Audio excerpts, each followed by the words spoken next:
Good morning students, मैं संजय सोनी भगवती उच्च माध्यमिक विद्यालय की ऑनलाइन स्टडी प्रोग्राम में आपका स्वागत करता हूं। मैं आपकी मैथ की क्लास लूंगा। क्लास 11 मैथ में सबसे पहले आज का हमारा जो टॉपिक है, क्लास 11 मैथ में आज का जो टॉपिक है वो है त्रिकोणमिति। सबसे इजी लेसन है त्रिकोणमिति।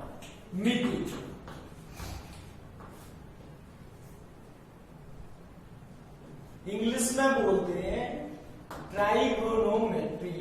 ट्रिगोनोमेट्री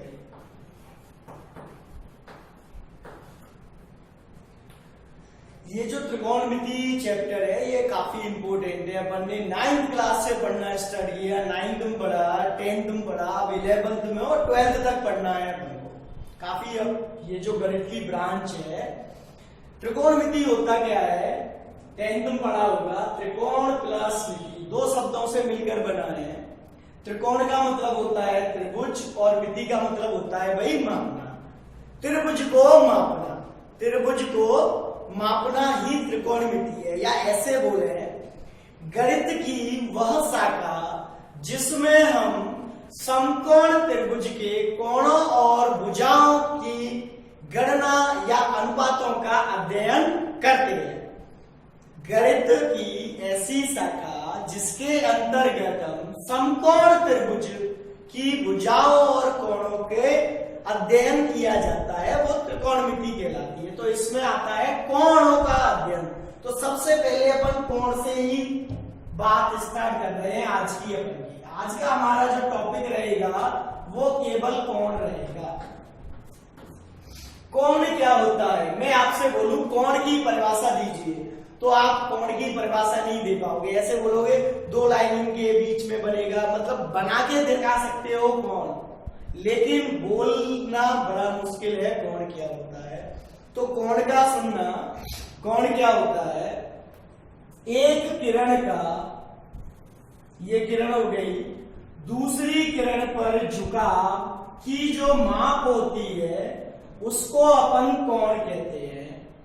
ओ ए और ये बी, इस ओबी किरण का दूसरी किरण ओए पर जो झुकाव है उसकी जो माप होगी उसको अपन कोण कहते हैं। समझ में आ गई ना बात?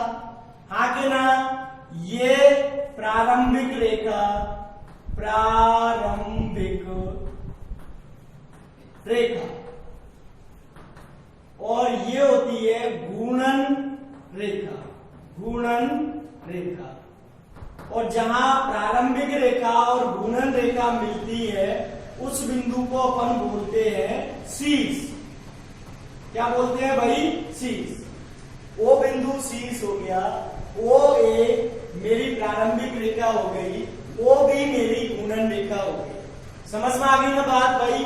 अब ये जो कोण की माप है तो अपन कोण को, जैसे अपन ने वजन की बात करी सबसे पहले, मैंने पूछा वजन कितना है तो तुम बोलोगे 60, लेकिन ये अधूरा है। 60 के बाद जब तक तुम किलोग्राम नहीं बोलोगे जब तक अधूरा है। मैं बोलूं वजन कितना है, तुमने केवल 60 बोला, मैं उसके पीछे मीटर लिख दूं तो वो सेंसलेस हो जाएगा। 60 मीटर वजन होता है क्या भाई? नहीं होता ना।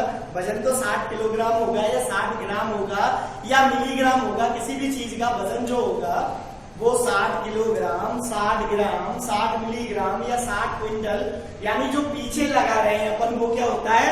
मात्रक। तो आज अपन इस वीडियो में कोण के मात्रक पढ़ेंगे। दूसरा देखना, ये जो ओए और ओबी मैंने बताया था, प्रारंभिक किरण रेखा और घूर्णन रेखा। तो यदि ये जो घूर्णन रेखा है ये इस तरीके से एंटी क्लॉकवाइज, क्या एंटी क्लॉकवाइज, एंटी क्लॉकवाइज से मतलब है घड़ी के विपरीत दिशा में या वामावर्त दिशा में, क्या वामावर्त दिशा। जैसे ये मेरी प्रारंभिक रेखा थी, अब इसके ऊपर ये घूर्णन रेखा, अब ये घूर्णन रेखा है मतलब घूमने वाली किरण है, ये इस तरीके से घड़ी की विपरीत दिशा में घूम रही है, इस तरीके से घूम रही है इधर की दिशा में, वामावर्त दिशा में। तो कोण को अपन धनात्मक लेते हैं, तो कोण पॉजिटिव होता है भाई। कैसा होता है? पॉजिटिव। यदि ये मेरी प्रारंभिक रेखा, कौन सी? प्रारंभिक, और घूर्णन रेखा इधर घूम गई, इधर क्लॉकवाइज, क्या? क्लॉकवाइज या दक्षिणावर्त, दक्षिणावर्त, तो जो कोण होता है वो ऋणात्मक बोला जाएगा। कैसा बोला जाएगा भाई? ऋणात्मक। ये कोण पॉजिटिव और ये जो कोण बनेगा वो नेगेटिव होगा। यानी यदि इधर 30 डिग्री घूमा तो प्लस 30 डिग्री और इधर 30 डिग्री घूमा तो माइनस 30 डिग्री।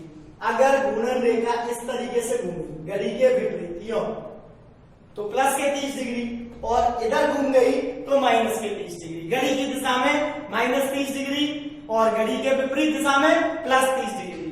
30, 40, 50 जो भी माप है वो, यानी घड़ी के विपरीत दिशा में कोण धनात्मक लिया जाता है और घड़ी की दिशा में कोण ऋणात्मक लिया जाता है। समझ में आ गई ना बात भाई?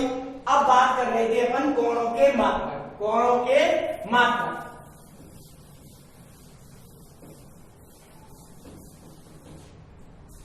आज का जो दूसरा टॉपिक है वो है कोणों के मात्रक। कोणों के मात्रक। अब मात्रक से आप समझ गए होंगे, जैसे अपन दूरी की बात करें 100 मीटर या 100 किलोमीटर या सेंटीमीटर, डेसीमीटर, बहुत सारे मात्रक होते हैं। या फुट, 10 फीट, 20 फीट, 40 फीट, या गज, 10 गज, 20 गज, इस तरीके से बहुत सारे मात्रक होते हैं। अब इसके बहुत सारे क्यों हैं? क्योंकि अपना जो हिंदुस्तान है उस पे पहले मुगलों का शासन रहा, फिर अंग्रेजों का रहा, कुछ समय फ्रांसीसी भी आए, मतलब विदेशी आते रहे, यहाँ घुलते मिलते रहे। तो अगर मैं यहाँ रह रहा हूं तो यहाँ की सभ्यता संस्कृति को अपनाऊंगा और साथ ही साथ अपने कुछ जो सभ्यता संस्कृति है अलग अड़ोसी पड़ोसियों को दूंगा। तो इसी तरीके से हमारे हिंदुस्तान में बहुत सारे चीजें चलती है, बहुत सारी भाषाएं हैं, बहुत सारे अलग अलग पद्धतियां हैं। तो यहाँ पे मुख्यतः 3 पद्धति काम में लेते हैं अपन। क्या? 3 पद्धति। पहली जो पद्धति है वो है ब्रिटिश पद्धति, ब्रिटिश पद्धति। दूसरी जो पद्धति है वो है फ्रेंच पद्धति।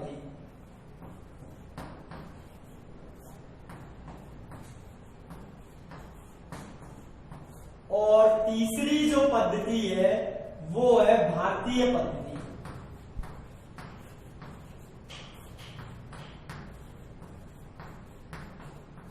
ठीक है ना? इसमें जो कोण को मापते हैं मात्रक, इसमें डिग्रियों में मापते हैं। काय में? डिग्री। इस तरीके से ऊपर की ओर छोटा सा 0 लगा देते हैं। इसमें ग्रेड में मापते हैं। क्या में भाई? ग्रेड में ऊपर छोटा सा G लगा देते हैं। और इसमें रेडियन में मापते हैं। काय में? रेडियन। तो या तो कुछ नहीं लिखते, केवल डायरेक्ट लिखेंगे π/3 रेडियन, या फिर यदि लगाना ही है तो ऊपर छोटा सा C लगाते हैं। क्या लगाते हैं? C। कारण इसको अपन सर्कुलर सिस्टम बोलते हैं। क्या बोलते हैं? Circular system. क्या बोलते हैं भाई? Circular system. अब जैसे मैं किलोग्राम को ग्राम में बदल सकता हूं, पाउंड, फुट, ये बहुत सारी पद्धति आपस में इंटरचेंज होती है कि नहीं? विज्ञान में भी पढ़ा होगा आपने, MKS, CGS पद्धति। तो ऐसे ही अलग अलग पद्धतियां हैं, इनको आप एक दूसरे में बदल सकते हैं। बदल सकते हैं ना भाई। तो कैसे बदलेंगे? तो बदलने के लिए क्या किया जाता है, कोई एक स्टैंडर्ड मात्रक लिया जाता है। जैसे तापमान की बात करें, टेम्परेचर की, तो एक तो डिग्री में मापते हैं, फ़ारेनहाइट में नापते हैं, केल्विन में नापते हैं ना। जैसे अपन बुखार बोलते हैं 102, तो वो 102 डिग्री नहीं है, वो 102 फ़ारेनहाइट बुखार है। बुखार जो है वो 102 फ़ारेनहाइट है। बॉडी टेम्परेचर जब नापते हैं तो बोलते हैं 102 आ रहा है, तो वो 102 डिग्री नहीं आ रहा भाई, 102 फ़ारेनहाइट आ रहा है। तो ऐसे ही केल्विन में भी मापते हैं अपन, और डिग्रियों में भी, डिग्री सेल्सियस में भी नापते हैं।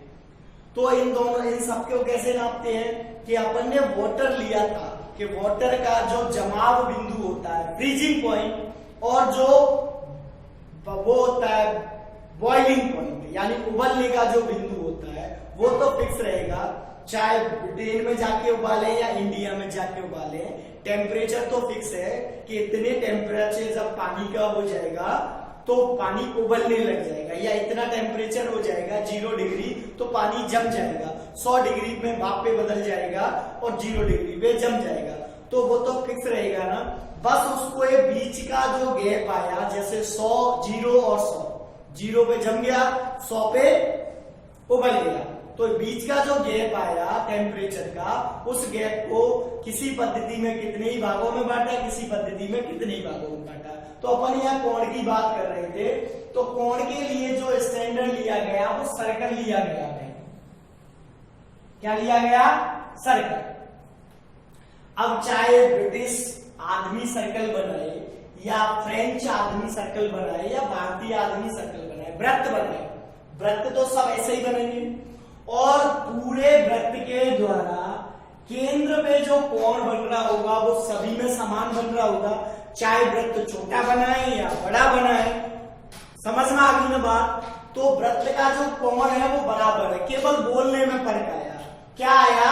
जो डिग्री पद्धति है, देखो जो डिग्री पद्धति है उसमें इस वृत्त को बोला गया कि पूरा वृत्त अपने केंद्र पर, पूरा वृत्त अपने केंद्र पर 360 डिग्री का कोण बनाता है। कितने का बनाता है भाई? 360 डिग्री का। समझ में आ गई ना बात? जबकि ग्रेड में जो फ्रेंच सिस्टम है उसमें उन्होंने बोला कि पूरा वृत्त अपने केंद्र पे 400 ग्रेड का एंगल बनाता है। कितने का भाई? 400 ग्रेड का। जबकि भारतीय पद्धति में रेडियन में बोला गया कि पूरा वृत्त अपने केंद्र पे 2 पाई रेडियन का कोण बनाता है। ये पूरा चाप हो गया, ये पूरा कोण हो गया, ये पूरा चाप हो गया, मतलब वृत्त की लंबाई, यानी वृत्त की परिधि की लंबाई। चाप बोलते हैं अपन ने, पूरा चाप हो गया, संपूर्ण वृत्त को एक चाप मान लिया, उसको मैंने डी से रिप्रेजेंट किया। इसको नापेंगे तो सब में बराबर आएगा ना भाई, 2 पाई यार लंबाई तो बराबर आएगी। मान लो इसकी परिधि 22 सेंटीमीटर है, तो किसी में भी नाप ले 22 सेंटीमीटर तो रहेगी। तो यहाँ पे डिग्री बोला गया, यहाँ पे ग्रेड, यहाँ पे रेडियन, तो यहाँ पे इसको 360 बोला गया कि 360 डिग्री का कोण बन रहा है। यहाँ पे 400 ग्रेड का, यहाँ पे 2 पाई रेडियन का। अब मैंने क्या किया? पूरे में 2 से गुणा कर दिया, तो देखो 2 से ये 360 कट जाएगा, तो d बटा कितना बचेगा? 180, और यहाँ g बटा कितना बचेगा भाई? 200, और यहाँ बचेगा r बटा पाई।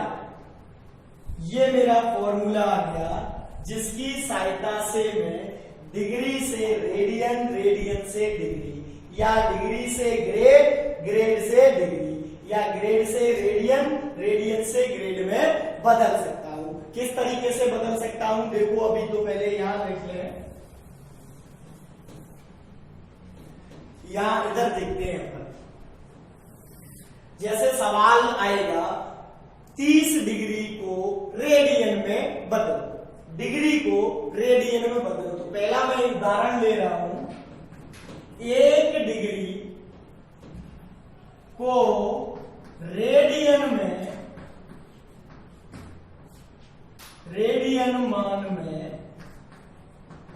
बदलिए।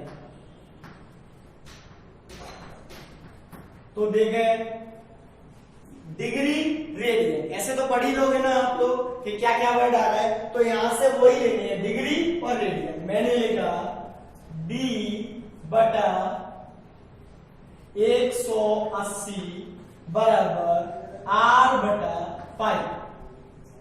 अब एक ना तो मान दे रखा होगा डिग्री को रेडियन में बदल पाएगा या रेडियन को डिग्री में, तो यह डिग्री को रेडियन में बदला है तो डिग्री की जगह मैं 1 लिख दूंगा। 1 बटा 180 बराबर r बटा पाई। समझ में आ गई ना बात? तो रेडियन बराबर आ गया पाई बटा 180, यानी 1 डिग्री बराबर पाई बटा 180 रेडियन। इसका मतलब किसी भी डिग्री मान को रेडियन में बदलने के लिए पाई बटे 180 से गुणा कर देंगे। अब सपोज करो मुझे 30 डिग्री को बदलना है, तो 30 गुणा पाई बटे 180, 0 से 0 6 बार, तो ये आ जाएगा पाई बटे 6 रेडियन। यानी डिग्री से रेडियन में बदलने के लिए हम पाई बटे 180 से गुणा करते हैं। ये लिखना है भाई अपन को, ठीक है ना? अब यहां लिख देते हैं, पहला पॉइंट क्या आया, डिग्री से रेडियन में बदलने के लिए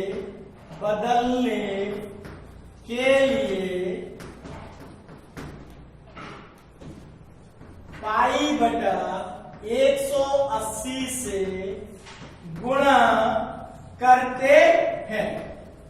क्लियर? अब इसका उल्टा देकर निकाल के 1 रेडियन से डिग्री में बदलना है। अगला एग्जांपल है,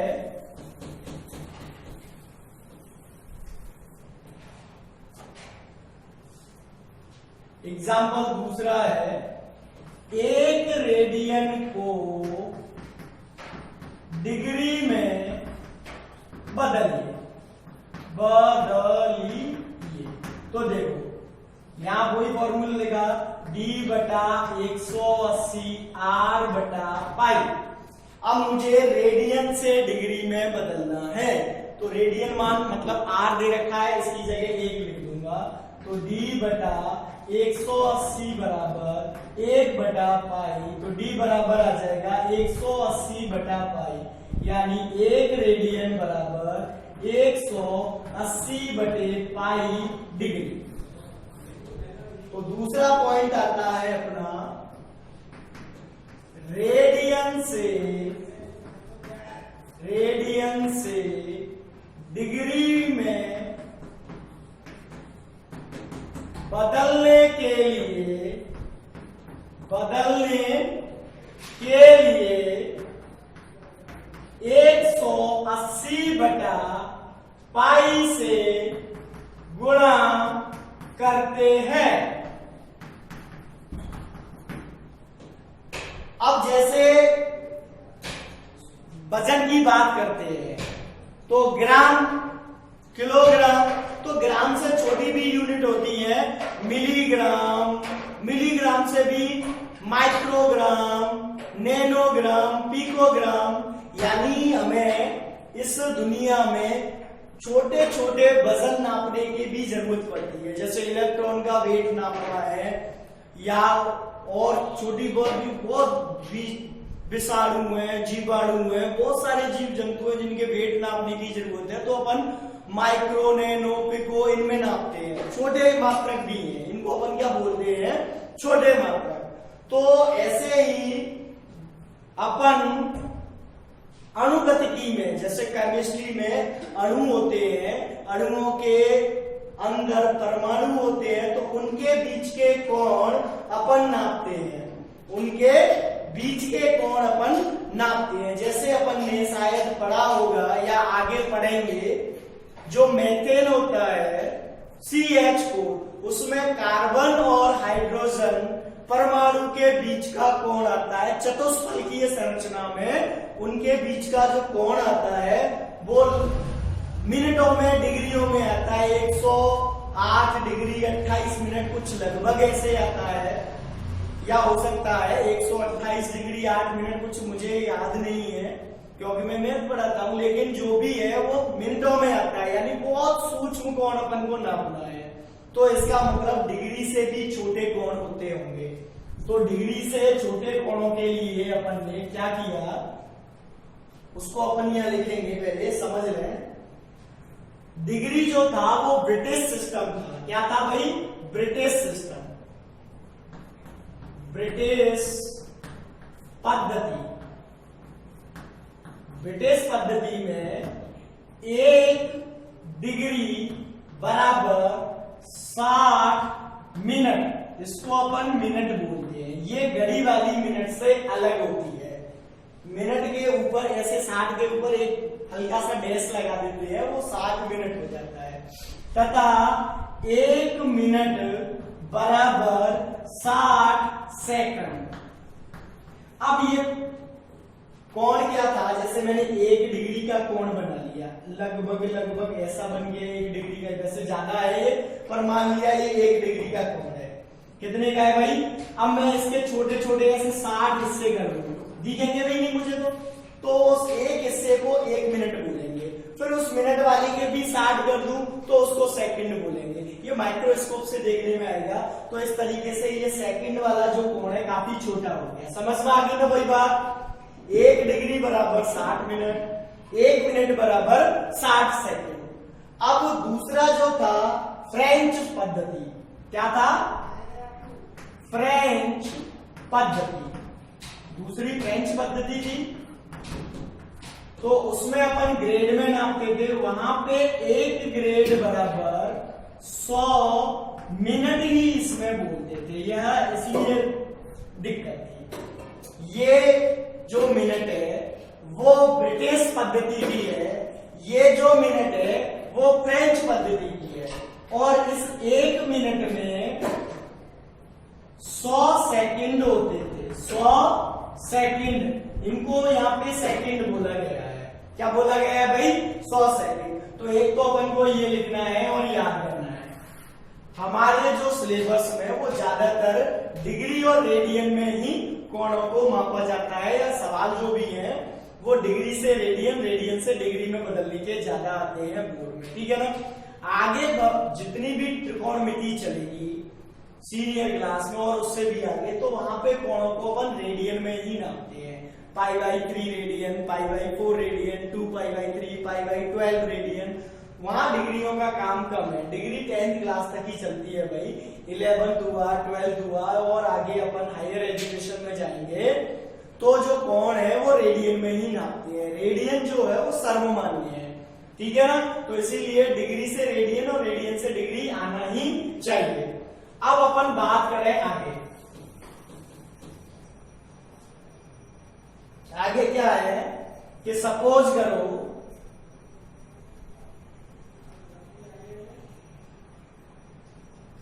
ये क्या है? घड़ी है। घड़ी क्या? घड़ी जानते होंगे। 12, 1, 2 और फिर यहाँ पे 3, 4, 5 और यहाँ पे 6, 7, 8, यहाँ पे 9, फिर 10, 11 और यहाँ पे 12। अब इसमें 2 प्रकार की सुइयां होती हैं।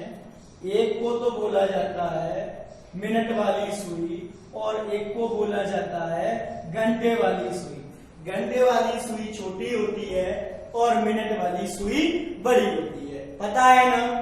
तो इसमें सवाल आता है कभी कभार कि, अब ध्यान से देखना, ये जो मिनट वाली सुई है पूरा एक चक्कर लगा देगी तब जाके 1 घंटा होगा। 3 से 4 बजेंगे, हाँ के ना।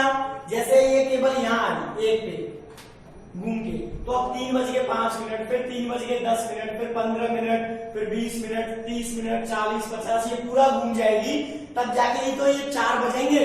यानी 1 घंटे में मिनट वाली सुई, 1 घंटे में मिनट वाली सुई 1 चक्कर लगा दिया। 1 घंटे में 1 चक्कर, हाँ के ना। अब 1 घंटे में 60 मिनट होती है भाई, कितनी होती है? 60 मिनट। यहाँ आएगी तो 5 मिनट, फिर 10 मिनट, 15 मिनट, 20 मिनट, 30, 25 ऐसे 60 मिनट।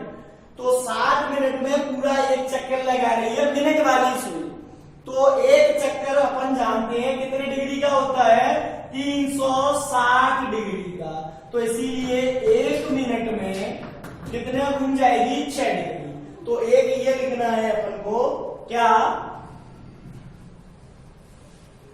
तीसरा, मिनट वाली सुई, मिनट वाली सुई, घड़ी की बात कर रहे हैं। 1 मिनट में, ये वाला 1 मिनट, वो अभी वाला जो मिनट था छोटा कोण वाला, उससे अलग है। 1 मिनट में 6 डिग्री का कोण बनाती है। अब बात करते हैं अपन घंटे वाली सुई की। काय की? घंटे वाली सुई की। तो ध्यान से देखो, घंटे वाली सुई, यहाँ 1 घंटे में 1 बजेगा, फिर 2 घंटे में 2 बजेंगे, 3 घंटे में 3 बजेंगे, 4 घंटे में 4, 5, 6, तो पूरा एक चक्कर लगाएगी तो 12 घंटे में लगाएगी। 1 घंटे में तो केवल यहाँ आएगी घंटे वाली सुई, फिर 1 घंटे में यहाँ आएगी, फिर 1 घंटे में यहाँ आएगी। समझ में आ रही है ना बात? तो 12 घंटे में 12 घंटे बराबर 1 चक्कर। 1 चक्कर कितने दूरी में लग रही है भाई? 12 घंटे में। तो 12 घंटे में 1 चक्कर का मतलब 360 डिग्री। 360 डिग्री। अब 1 घंटे में क्या? 1 घंटे में 60 मिनट। तो 12 घंटे में हो गए 12 गुणा 60 मिनट। हाँ कि ना? 1 घंटे में 60 मिनट, तो 12 घंटे में 12 गुणा 60 मिनट। तो 12 छिके 720 मिनट में 360 डिग्री। तो 1 मिनट में कितना बन जाएगा भाई? 1/2 डिग्री। इसका मतलब यहां लिख रहे हैं अपन,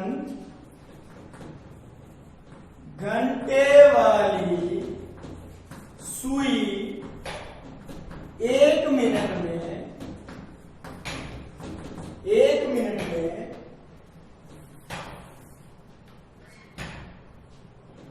1/2 डिग्री का कोण बनाती है। हाँ कि ना?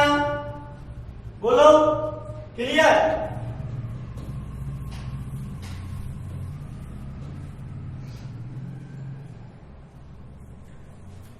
अब इसमें देखते हैं अपन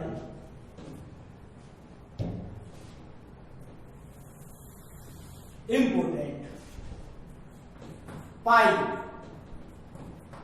पाई की परिभाषा। क्या? पाई की परिभाषा। पाई की परिभाषा क्या थी? पाई कांस्टेंट है, तो पाई की परिभाषा ये थी कि किसी भी वृत्त में, क्या? किसी भी वृत्त में, जैसे मैंने वृत्त बना लिए, ये बाद में लिख लेंगे, पहले समझ लें।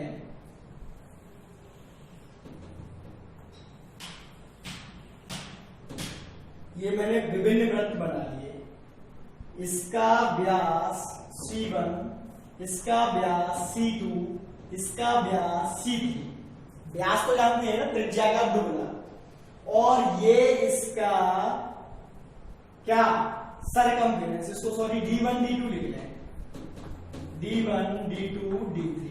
और इसको परिधि को लिख लें C1 C2 और C3। Circumference 1, circumference 2, circumference 3। यानी ये इसका जो परिधि है वो अपन नाप रहे हैं। मान लो 30 सेंटीमीटर का घेरा है कि 40 सेंटीमीटर का है कि 50 सेंटीमीटर, अलग अलग आएंगे। तो आर्यभट्ट ने ये कहा था कि प्रत्येक वृत्त में परिधि और व्यास का जो अनुपात होता है वो कांस्टेंट होता है, और उस कांस्टेंट को उसने नाम दिया था पाई। यानी प्रत्येक वृत्त में परिधि और व्यास का जो अनुपात होता है वो एक निश्चित राशि होती है और उस निश्चित राशि को नाम दिया गया था पाई। समझ में आ गई ना बात? तो पाई की परिभाषा क्या होगी? वृत्त की परिधि और वृत्त की परिधि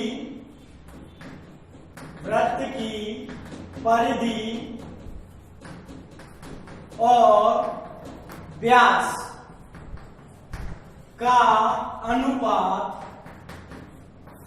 एक नियत राशि पाई कहलाती है।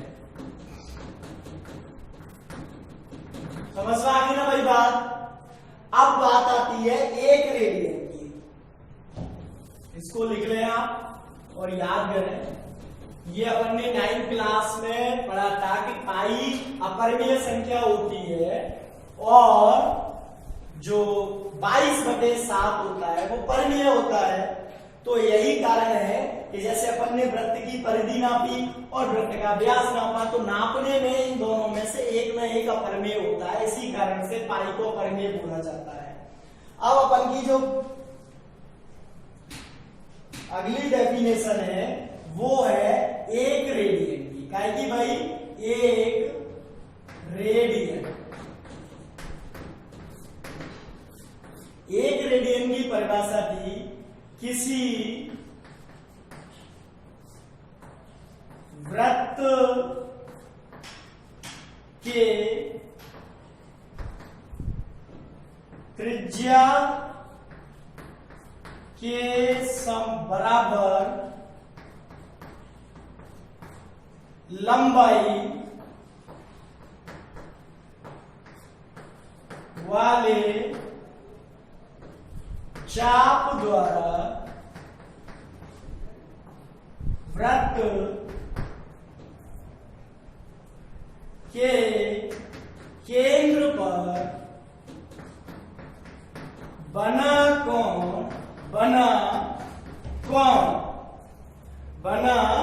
कोण एक रेडियन के बराबर होता है या एक रेडियन का होता है।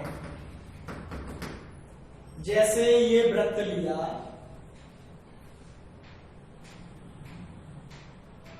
ठीक। अब ये इसकी त्रिज्या है r और ये इसका केंद्र है। तो इस त्रिज्या r मान लो 5 सेंटीमीटर है, तो इसमें से मैंने 5 सेंटीमीटर का टुकड़ा अलग कर लिया और इसके द्वारा जो केंद्र पे कोण बनाया जाएगा वो 1 रेडियन का होगा। इसकी लंबाई कितनी होनी चाहिए भाई? 8 सेंटीमीटर होनी चाहिए। क्या होनी चाहिए? 8 सेंटीमीटर। अगर ये 5 है तो ये लंबाई 5 होनी चाहिए। अगर ये त्रिज्या 6 है तो ये लंबाई 6 सेंटीमीटर होनी चाहिए। अगर ये त्रिज्या 8 है तो ये भी लंबाई 8 सेंटीमीटर होनी चाहिए। यानी त्रिज्या के बराबर लंबाई का मैंने चाप काटा तो उसके द्वारा केंद्र पर जो कोण बनेगा वो उसकी लंबाई, ये सॉरी, केंद्र पे जो कोण बनेगा उसका मान 1 रेडियन बोला गया। कितना बोला गया भाई? 1 रेडियन। अब अपन यहां देखते हैं, मैं दोबारा से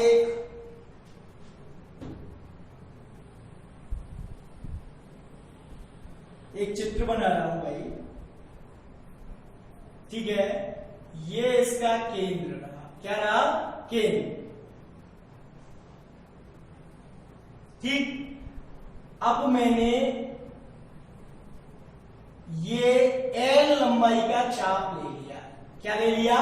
L लंबाई का चाप। L लंबाई का चाप, इसके द्वारा केंद्र पे जो कोण बना उसको मैंने थीटा बोल दिया, OAB। क्लियर? AB जो चाप है उसकी लंबाई L और इसके द्वारा केंद्र पे जो कोण बन रहा है उसको मैंने क्या बोल दिया? थीटा। क्लियर? अब मैंने क्या किया? OA त्रिज्या के बराबर लंबाई का एक अलग से चाप लिया, ठीक है। इस चाप की लंबाई, इसको नाम दे दिया C। बिंदु को क्या नाम दे दिया? C। AC जो चाप है उसकी लंबाई R। देखो ए बी चाप की लंबाई बराबर एल और ए सी चाप की लंबाई बराबर आर। त्रिज्या के बराबर लंबाई का मैंने चाप ले लिया, तो इसके द्वारा जो केंद्र पे कोण बनेगा वो 1 रेडियन होगा। हाँ के ना। अब अपन ने 10वीं क्लास में एक प्रमेय पढ़ी थी कि दो समान लंबाई के चाप केंद्र पर समान कोण अंतरित करते हैं, या समान जीवाएं केंद्र पर समान कोण अंतरित करती है। ये जीवा और ये जीवा यदि दोनों की लंबाई समान है तो वो केंद्र पे जो कोण बनाते हैं वो भी कैसे बनाते हैं, समान। पढ़ा था कि नहीं भाई? ये सबने पढ़ा था प्रमेय वृत्त वाले लेसन में, हाँ कि ना। अब अपन देखते हैं ये जो जीवा है वो चाप से ही संबद्ध होती है, तो इसी प्रमेय को अपन ऐसे बोलते हैं कि समान लंबाई के चाप केंद्र पर समान कोण अंतरित करते हैं। तो इसी से प्रमेय बनती है कि चाप और उनके द्वारा बने हुए कोणों का अनुपात समान होता है। देखो ए बी चाप और इसके द्वारा बना हुआ कोण ए ओ बी बराबर होगा ए सी चाप और इसके द्वारा बना हुआ कोण ए ओ सी। अब ए बी चाप को मैंने एल बोला, ए बी चाप की लंबाई एल, ए ओ बी को मैंने थीटा बोला, ठीक है। तो ए सी चाप की लंबाई आर और कोण ए ओ सी मिला 1 रेडियन। मैंने क्या बोला था?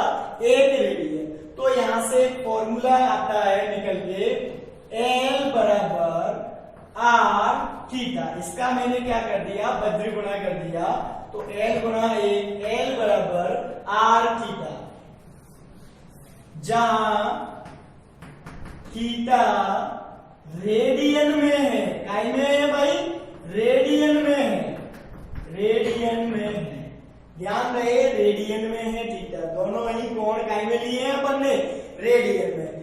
तो इस प्रश्नावली में जो क्वेश्चन होंगे आपके एक्सरसाइज में, जो क्वेश्चन होंगे वो या तो डिग्री से रेडियन में कोण को बदलना होगा या रेडियन से डिग्री में बदलना होगा, और तीसरा एल बराबर आर थीटा पे सवाल होंगे। L1 बराबर R1 थीटा 1, L2 बराबर R2 थीटा 2। इस पे फॉर्मूले पे बेस्ड सवाल होंगे। समझ में आ गई ना बात? कोई दिक्कत? अब आपको ये जो मैंने आज वीडियो में आपको जो थ्योरी लिखाई है, आप उसको सुन के धीरे धीरे, जैसे सुना फिर रोका उसको लिखा, इस तरीके से फेयर कॉपी में उसको लिखेंगे। उसके बाद उसको सही से समझेंगे और किताब में से एग्जाम्पल सॉल्व करने की कोशिश करेंगे। मुझे पता है मैंने भी एग्जाम्पल नहीं कराया है, तो हो सकता है आप एग्जाम्पल नहीं कर पाओ, लेकिन नेक्स्ट वीडियो में मैं इससे रिलेटेड एग्जाम्पल्स ही कराऊंगा। थ्योरी में आज लिखा चुका हूं कंप्लीट। जब तक के लिए आप वीडियो को सुने और उसको फेयर करें। वीडियो को सुने ध्यानपूर्वक और उसको फेयर करें। घर पे रहें, सुरक्षित रहें, लेकिन नियमित पढ़ते रहें। भगवती संस्थान आपके साथ था, आपके साथ है और आपके साथ सदैव बना रहेगा। आपको कोई प्रॉब्लम आती है आप अकेडमी में कांटेक्ट कीजिए। क्लियर? आपका जो समस्या है उसका समाधान निश्चित तौर पे होगा। धन्यवाद।